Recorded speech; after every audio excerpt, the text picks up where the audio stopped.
please welcome President Marty of the International Film Festival of Stone.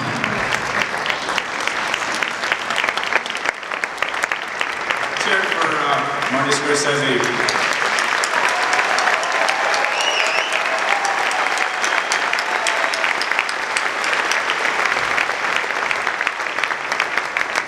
For me, that was pretty awesome. Leonard Maltin, thank you very much. We really appreciate it.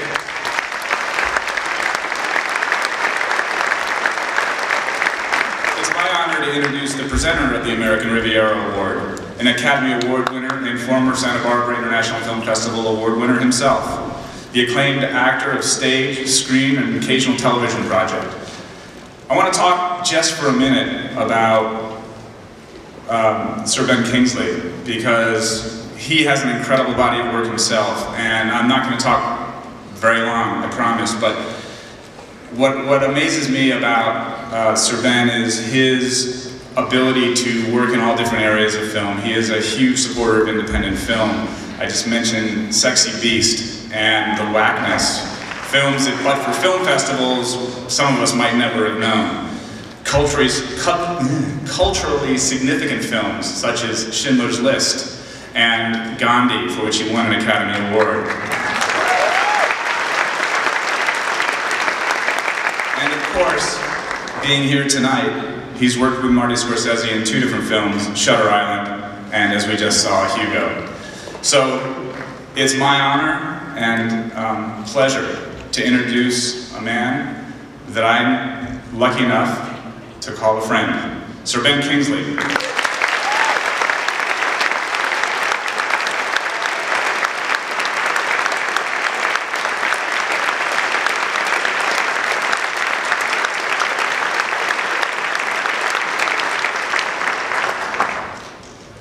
My dear Marty, we happy few hundred will never ever be in the same room with you again, all of us. This is a remarkable evening, and I know that your words and your presence and your ability to touch the child within, or the original within us, will open and blossom and resonate for these happy hundreds and myself for days, for weeks, for months, and for years.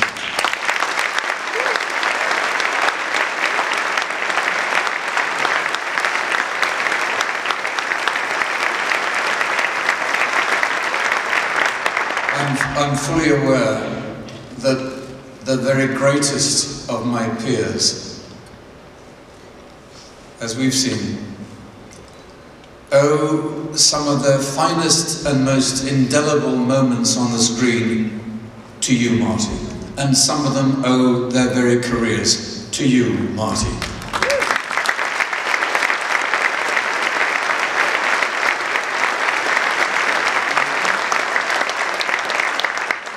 We were privileged this evening to see your mum and dad, and I had a thought whilst again watching you, and I've spent treasured moments with you.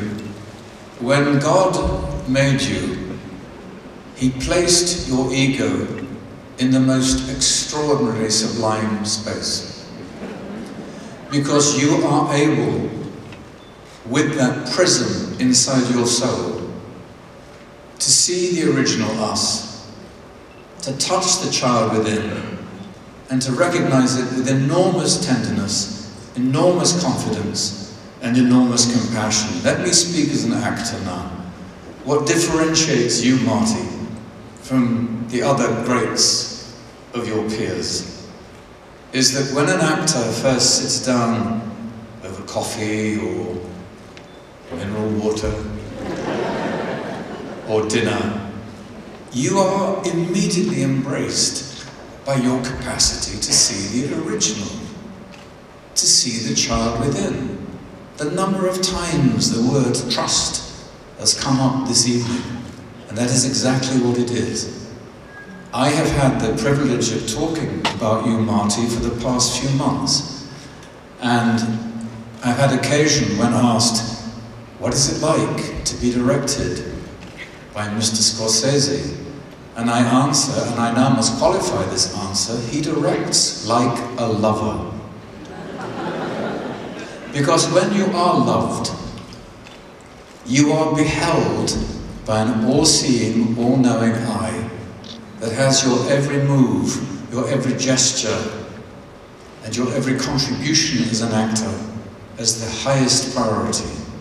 And may I also add, Marty, that once you have given us, the fortunate, blessed actor, the role, the audition stops there, and that wonderful dance begins, and you allow your actor to fully inhabit that space between action and cut, where the actor is at his most private and most public. You see the child within, and you see the original within.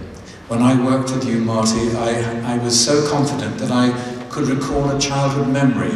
Not easy for me. I had an unhappy childhood, and I found delving into my childhood quite difficult. But I did remind myself and had the confidence to tell you that I watched a film as a child called Never Take No for an Answer, and completely enthralled in your filmmaking as you were at the time. 2 days later, thanks to you and your team, Emma and Lisa, a DVD of Never Take No for an Answer was in my trailer. And I watched that film as I watched it like a child, because Marty, you also watched it like a child. And I was reminded why I so wanted to be in cinema. And again, it's the child within. It's the never take no for an answer. I think that, Marty, your films are so life-enhancing that when we leave the theatre, the original us and the original child within says to his or herself, I'll never take no for an answer, because he doesn't. In the caves of Lascaux in France, there are drawings of bison and antelope and mammoth and hunters. And somewhere on the cave of that wall, the wall of that cave, is the hand of the artist traced on the cave wall. The imprint 30,000 years ago of I am here, a human.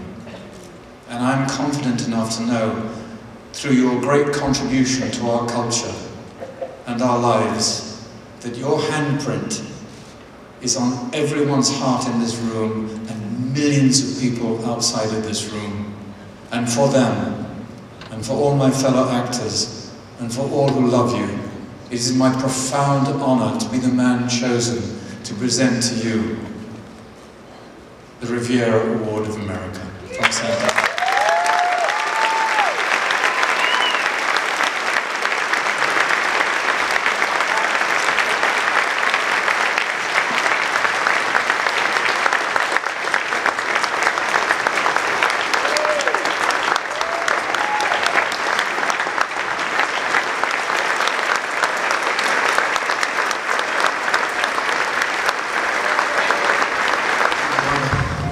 Film Festival for this American Riviera Award.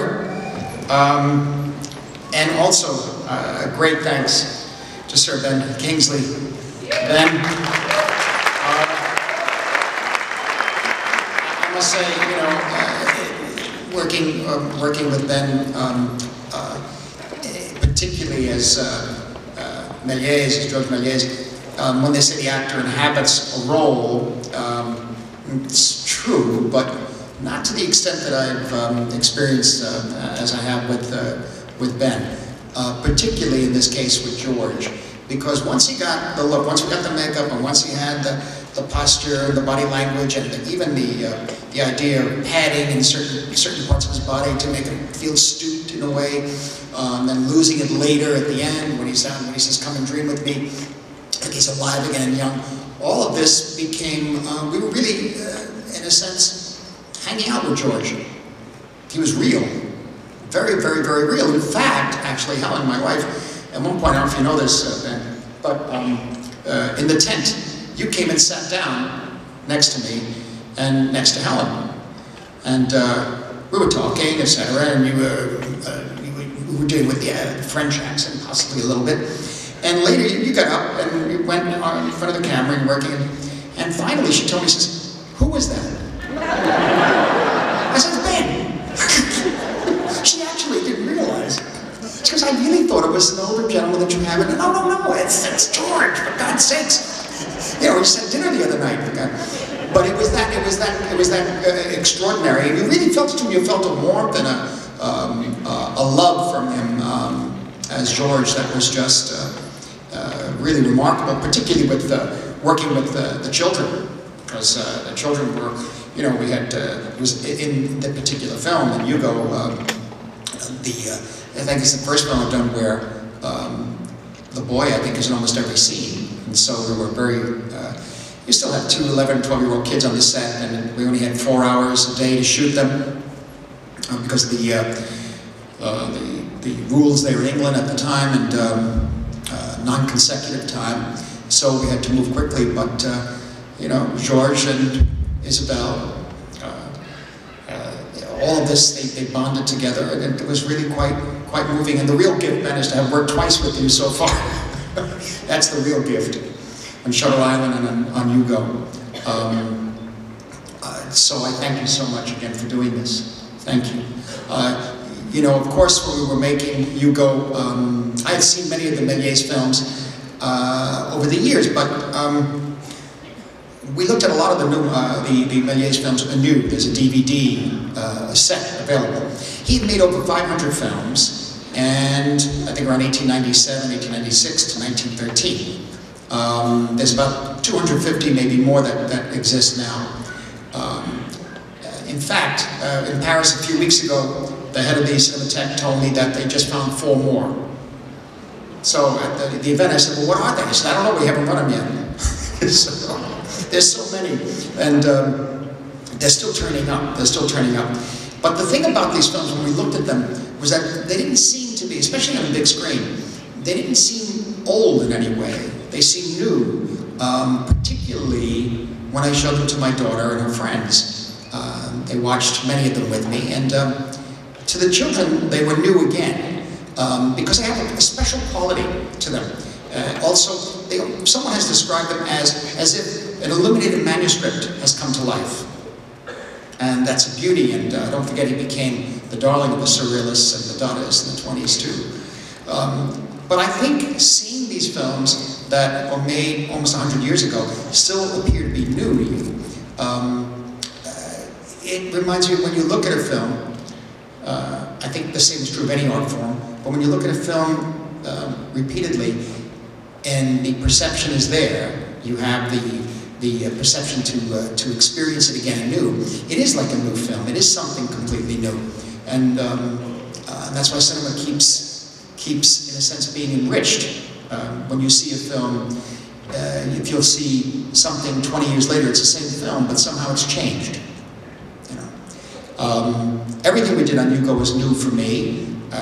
First time I worked in 3D, of course. First time we worked in high definition. First time I had children as sort of characters who were pretty much in every scene. First time I worked with dogs. Now you saw the dog there, Blackie. Okay. Because you know what's going on. I mean, there's this Golden Collar Award thing. Did you hear about that? Well, I'm protesting it because they did not nominate Blackie. And Blackie, as you can see, is a master of underplaying. Not since Jack Benny, a look like that to Sasha. And because he's like a Doberman and he scares kids, you know, he can't be nominated. So I'm really upset about that. I hope it's going to change. You have to do a write-in ballot if you want. We only have 400 so far. We need 500 by next week to get him on the thing. And it was the first time working with Sacha Baron Cohen because he's somewhat unpredictable. And also he was controlling the dog. And you know, there's the added, the serious thing in terms of is really the added element of the depth of the 3D. And what I wanted to do was sort of get into the child's mind in a way, like if you're young, you experience life a certain way, you remember an apartment, a house, etc. When you get older, you have that memory of it. You have that memory. And when you go back as an adult, it doesn't, it's not the same. You, as a child, you remember it another way, bigger, much more imposing, and that sort of thing. And I wanted to create a Paris that was like that. That was Hugo's memory in a way. Almost like going inside, being inside a snow globe. You know, when you're a child, you look at snow globes, you almost want to live in that magic world. And that's where the 3D really came to the fore, because it created a sense of immersion in that world, particularly with the actors, particularly moving the actors out front. It made the actors more accessible to you, and made the characters more accessible, I should say, the narrative more accessible, and got you involved, I think, with the characters in a much more fuller way than normal 2D. I always mention the 3D as being almost like living sculpture. You can walk around the statue and look at it, and we brought the actors out even more, you see. In any event, I mean, the film does have very, very personal meanings for me. It was pointed out that it's a very personal film for me while I was starting shooting it, but I hadn't realized. I go back to when I first saw films. I was talking earlier about having asthma and my father taking me to the movies. And my father was very, at the time, late 1940s, you know, he was working in the garment district. We'd come home, he'd have to go to the bar with his friends and play cards. He didn't want to take the kid to the movies. It's, you know, it's a different kind of lifestyle. And so he was stuck taking me to the movies and the doctors. And he never said anything to me about the movies. He'd just take me, show me, sit down, watch the picture, and you go through things like, you know, whether it was a Roy Rogers film or whether it was Sunset Boulevard, you know, The Bad and the Beautiful, Rear Window, you know, amazing movies, and he never said anything. Years later, he did say a lot to me, but at that time it was like, so here we were going through all these emotions and the psychological impact of these extraordinary stories, and there was this quietness that really, in a way, that formed the bond. We had experienced something together, and that was our language, you see. That was our language. And for me, that's sort of a bond of love that you share and experience with others when you have a wonderful experience with the cinema. And so, in a way, for me, this is the main reason why I guess the impulse there was to make Hugo. And maybe to make all these movies too. We may be still talking to him, you know, I think, in a way. And it's true. It's true. He acted in some of the films later on. I do remember one, real fast, I do remember one that he did mention to me. He really got excited when they had a double bill, a re-release of Public Enemy and Little Caesar. Oh, these are great. That was it. Yeah. But, you know, now I show films, my daughter, as I was saying earlier, and the experience is the same in a way, and the conversation with them is still going on, I guess. Interesting when you watch these pictures with these kids, as I said, they don't really know. I showed them Cyrano de Bergerac in black and white, the Posing for Art version, you know, restored, and about a year ago. And her friend, after it was over, that was good. She said, when was that made, 2 years ago? I said, yeah. They don't know. The thing is, I wanted to get used to the language, and then also like lead them to Shakespeare. If they're going to see West Side Story, they should see Zeffirelli's film first, Romeo and Juliet. See what I'm saying? So, really watching the films with them is really more looking at them watching the films. And that's where the magic is. And interestingly enough, I always felt that as we were making Hugo, we really were, out of that whole business of saying the film is in 3D, isn't it? And we said yes. We really found ourselves, in a sense, like on a tightrope. We're walking out and walking out and walking out, myself, Richardson, Rob Legato, Thelma, all of us. And we turned around, it was too late to go back. And we had to invent as we went along. As you can see in that clip, first thing we did was we worried about the editing, but we went quicker with the editing. We did everything you're not supposed to do. And it seems to work in the picture. This idea of moving forward, and yet the story is looking back to the origins of cinema.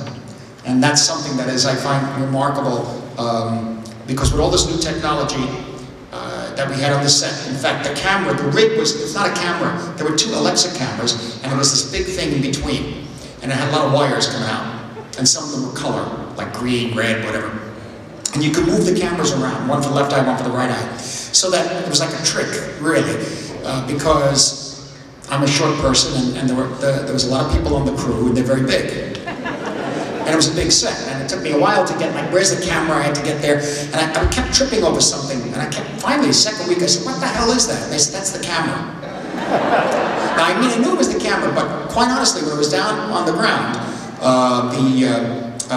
the crane, when it was resting, and they were moving it around, you could move the Alexa, the left and right eye, and change it, you see, so it was like a trick. It was like another piece of equipment. I said, what is that? And anyway, it kept changing, and we were like, on that tightrope, almost rushing towards the future, and yet we wound up right back at the Orange of Cinema with George Méliès, because he was doing the same. They were all doing the same at that time, but him more than others. And so for me, you know, I think of it as an ongoing conversation between the past and the present, between Méliès and Lumiere brothers and the men who were working at that time and the filmmakers of today. And in terms of film preservation, I mean, where would we be without the examples of the Méliès or Renoir, Saji Ray, Griffith? And so that's one of the reasons why one main reason why I'm restoring and preserving so many pictures, trying to anyway. The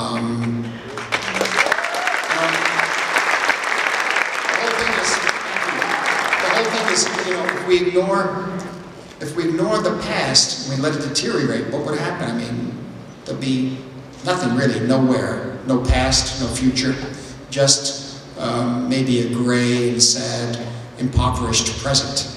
So we have to keep this wonderful life-sustaining conversation going with cinema. And I thank you so much.